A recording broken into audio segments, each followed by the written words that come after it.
पहिल्यांदा ही रील बघ भावा, नंतर आपण भन्नाट कमेंट्स वाचू. चला भाई.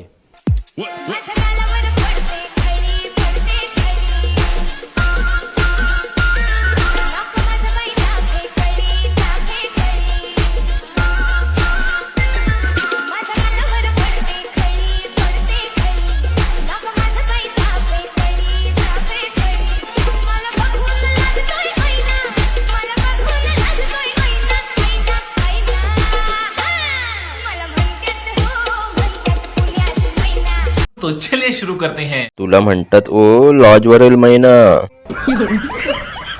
मावशे आतमध्ये आणि काही किडा वळवळ करतोय का? भोगळ होऊन दाखवा, मग बघू दिसायला कोण भारी आहे. हरामी हो बेटा. अरे तुझ्यापेक्षा सुका पाटलाची म्हैस भारी दिसते.